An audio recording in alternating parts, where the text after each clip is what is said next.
Good morning, students. I hope you all are fine and safe.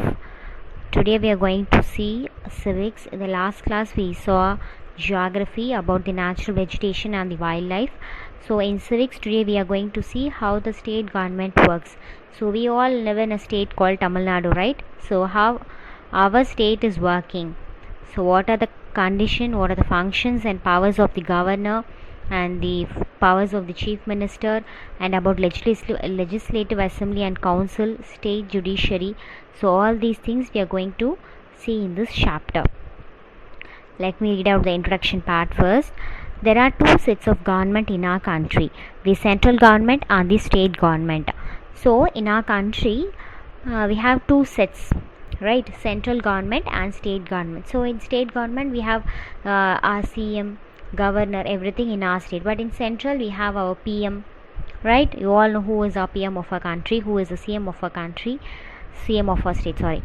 So every state has its own governor, chief minister, right? So there are 29 state governments in our country. Every state has a government to rule its own administration. So each and every state, there are 29 state governments. So each state has its own administration. In Tamil Nadu, we have a certain type of administration. We have one chief minister, under him many ministers are there. For every department we have certain ministers. In Karnataka we have another chief minister. In Kerala we have another chief minister. In Pondicherry also we have some other chief minister. So it all differs, right? The state executive consists of the governor and the council of ministers headed by the chief minister. So our state, this state also consists of the governor. So now we are going to see about the governor.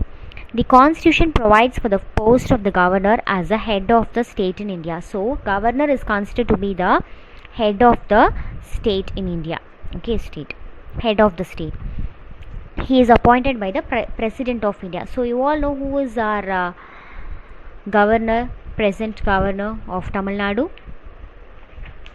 Yes, Banwarilal Purohit. He is the governor of our Tamil Nadu, of our state. Okay, so he is appointed directly by the president of India. The governor is appointed for a term of 5 years. So he is also appointed in a periodic way. So once in 5 years he will be selected. His term of office may be extended and he may be transferred to another state. So he can in his period of 5 years he can govern. The next time also he might be selected in other 5 years also, but in term of his office he can extend or he can transfer to some other state also, because he couldn't continue for a very long period, he can get transferred to some other state. However, the state government cannot remove the governor from his post. So but the state government doesn't have any authority towards them, they can't remove anything. To be a governor, a person should be a citizen of India and should have completed 35 years of age. So the qualification required is he must be a citizen of India and he should have completed 35 years of age. He must be above 35 years. Okay, and he cannot be a member of the parliament or of the state legislature. He should not hold any office of profit. So he does not have any other authority like a member of the parliament or state legislature. So he should not have all these posts, right? Now we'll see the powers and functions of the governor. The governor is the chief executive in a state. All the executive powers of a state are vested upon him and decisions are taken in his name. He appoints the chief minister and council of ministers. So he has a very big authority. He is the chief executive in our state. So all the powers of the state are under him. So he can make quick decisions in his name. Okay, so he appoints the chief minister. Though we select chief minister through oaths, right? We are once in 5 years the election has been conducted, will be conducted, and we put oaths. I mean above 18 years, those who are above 18, they'll oath chief minister. But during that ceremony and all, this governor only appoints him. He'll exchange the oaths and all, no? So these all happens by the governor. He makes some important appointments of the state government such as Advocate General, Chairman and members of the State Public Service Commission and others. So he has the power to appoint state government rulers like Advocate General, Chairman and members of the State Public Service Commission. So these are a very big authority, but this governor has the authority, power to select all these people, to appoint all these persons. He summons and prorogues the sessions of the state legislature, and he can dissolve the legislative assembly. So he can start a meeting, legislative assembly, and he can conduct it. If he does not want, means he can dissolve it also, he can cancel it also. So he has all the power. Though he has though many ministers have been gathered in that, he has the power to conduct or continue or to cancel it. Money bills can be introduced in the state legislative assembly only with the approval of the governor. So money bills also, where to get, what are the profit, what are the money we borrowed from other country, from the bank. So everything is under his control only. See, have you seen the currency notes of our state, of our country? So the governor sign would be there. So he has the power to do all those things. The annual budget of the state government is laid before the legislature with the approval of the governor. So the annual budget also, the budget of the state government. So during some calamity, some some drastic things happen in our state, right? Heavy rainfall, flood, so now corona also. So during all these things, that our central government is allocating some funds to us. So all these things will happen through him only. And the annual budget of the state government. So annual budget, they'll set a budget, right? They'll fix a price for certain things. So these annual budget of the state government is also laid before the legislative assembly in front of the governor with the approval of the governor only. So now we'll see the position of the governor. The position of the governor of a state is compared to the President of India as a nominal executive. But the governor is not always a nominal executive. He can exercise his powers in the real sense of some occasions. So the position of the power of the governor is compared to the President of India. So he's compared with the President of India as a nominal executive. Okay, so he has the power to take many decisions, important decisions in many occasions. He acts as an agent of the central government in a state. So he is considered to be a real agent in the state government, like a central government minister. And therefore he is responsible for the maintaining relation between the central government and the state government. So see, central government, do you know who is chief minister of our state? Yes, Edappadi Palaniswamy. For central government, who is the PM? I mean, all over the country, Narendra Singh Modi. So the relationship between the central government and state government is maintained in a proper way by the responsibility of the governor. So he has the responsible to maintain a healthy relationship between the two governments. The President declares emergency in a state on the basis of the report of the government regarding the law and order situation in the country. So sometimes the President, he'll declare some emergency. As I told earlier, some flood or some any flu like this corona or dengue, some other flu or any other calamity that happens in a sudden, the President declares emergency with the authority, with the power, with the things he got, with the order he got from the governor. So when the governor gives authority only, the President would declare that emergency case also. He may seek information from the Council of Ministers regarding various activities of the government. So he'll get information from the Council of Ministers. We have group of ministers, right? So regarding various activities of the government, he can collect all these informations. So this is the position of the governor, how he is appointed and powers of the governor. Next we are going to see about the chief minister. The governor appoints the leader of the majority party in the legislative assembly as a chief minister. He is the head of the state council of ministers.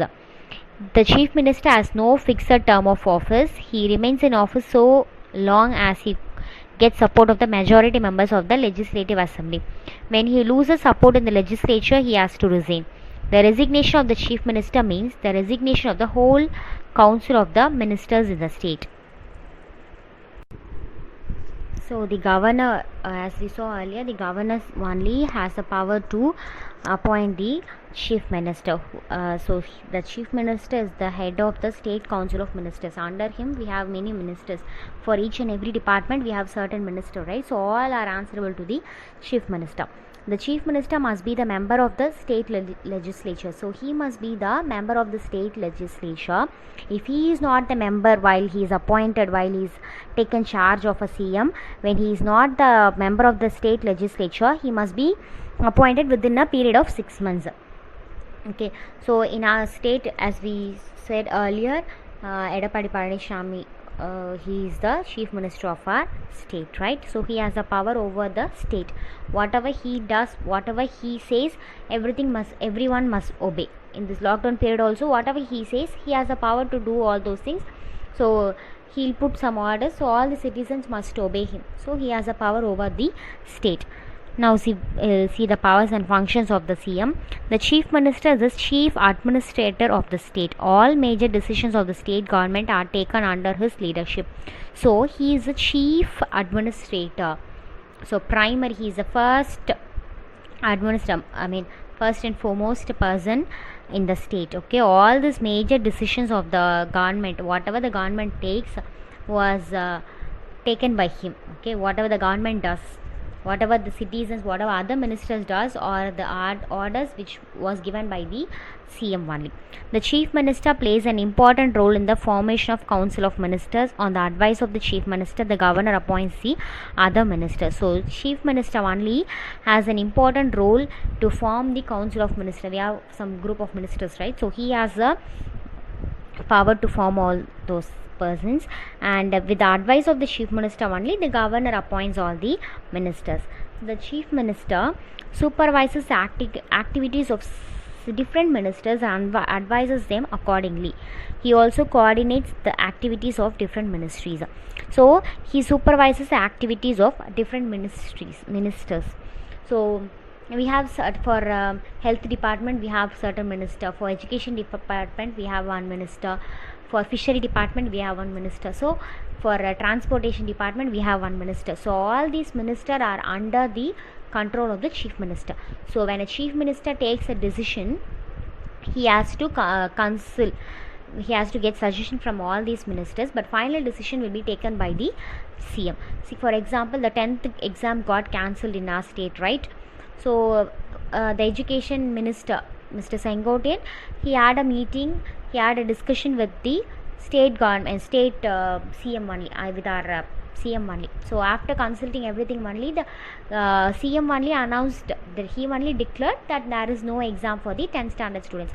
So all these departments are under his control only.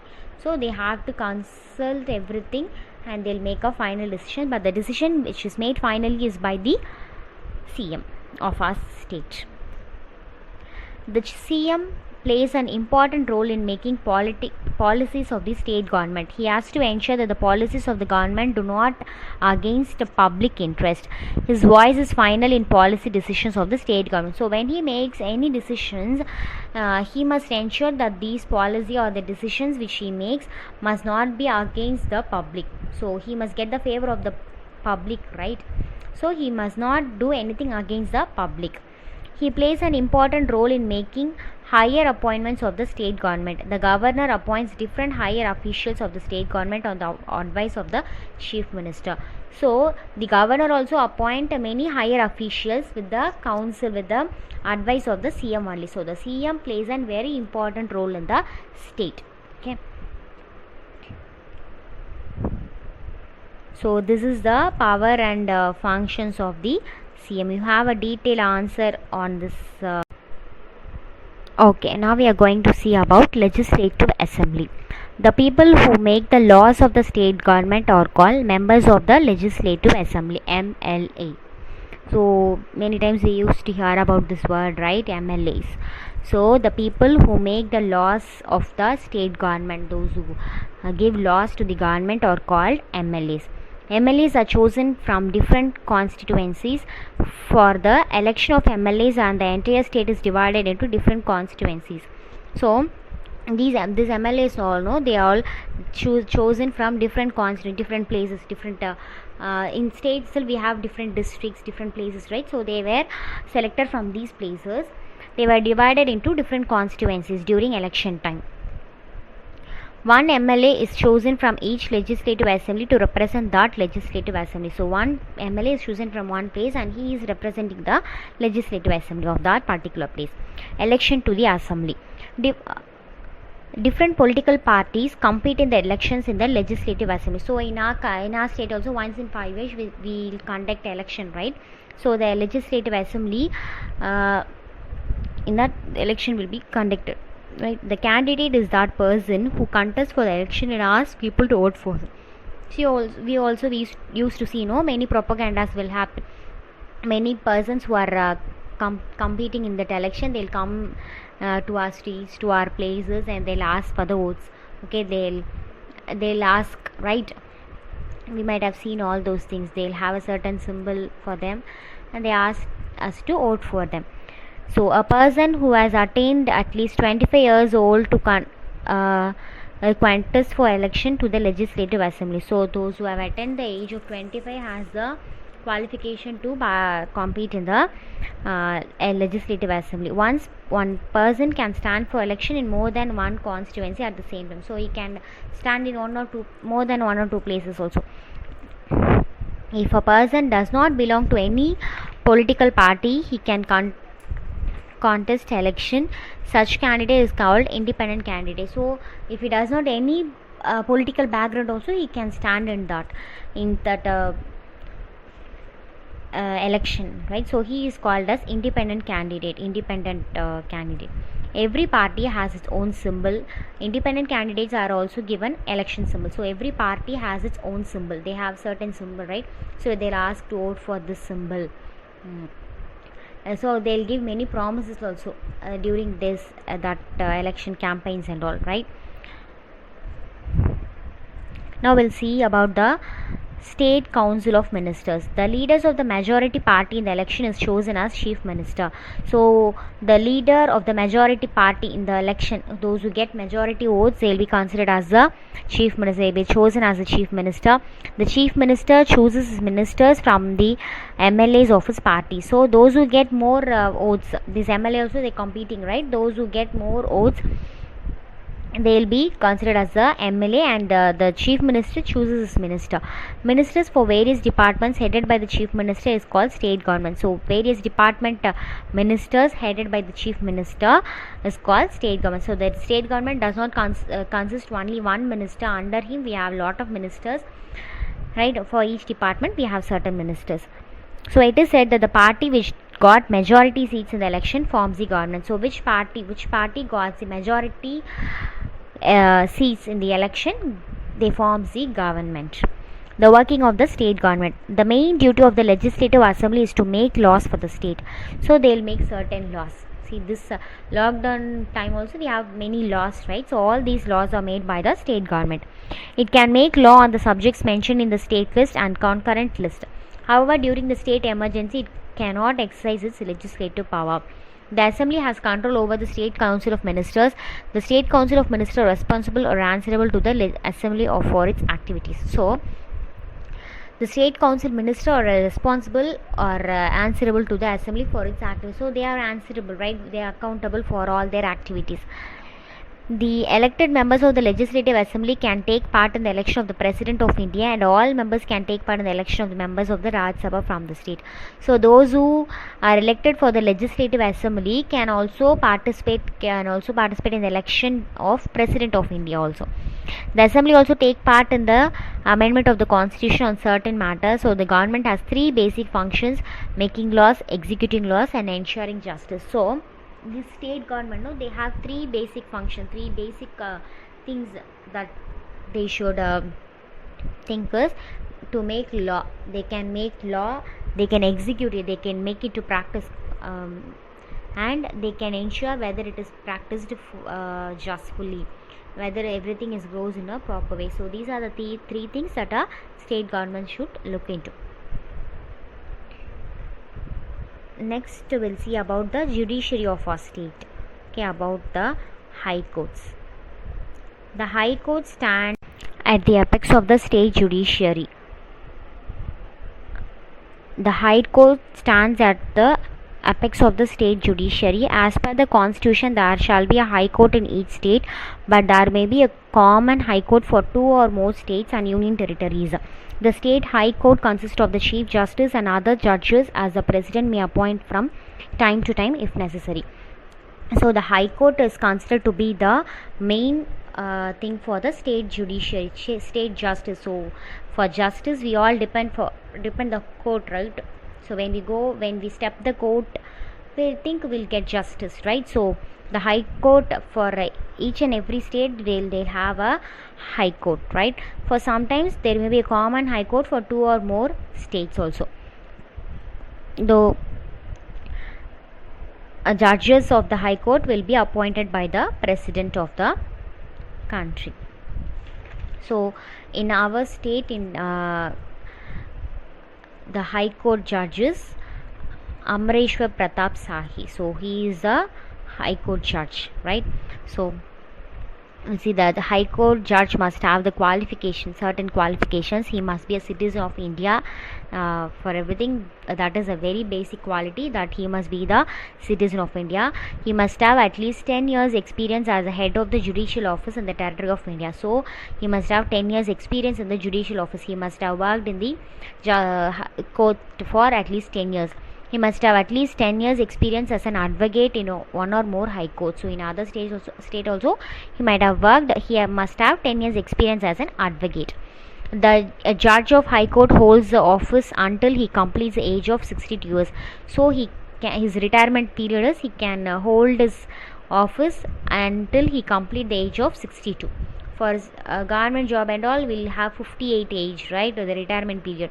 But for these people, the higher official people and all, no, they'll have certain age. So this state government judges have the age of 62. A judge of the high court can be removed from office only for proven misbehavior or incapacity, and only in the same manner in which a judge of the Supreme Court is removed. So the reason for this resignation, when he will be dismissed is removed is if he has proven any misbehavior or incapacity of any judgment, that time he will be dismissed as by the government as like Supreme Court judges removed. So all have the same things only. So children, so in this chapter we have seen that 29 governments in our country. Each state government has its own administration. The constitution provides for the post of the governor as head of the state in India. So the governor is considered to be the head of the state in India. The chief minister plays a very important role in making many rapid decisions and higher appointments of the state government. The people who make the laws of the state government are called members of the legislative assembly. They are called as MLAs. The high court is considered to be the apex main thing of the state judiciary. So as per the constitution, there shall be a high court in each state.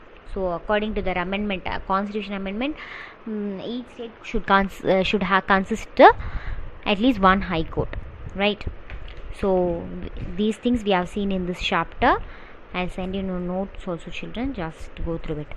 Thank you.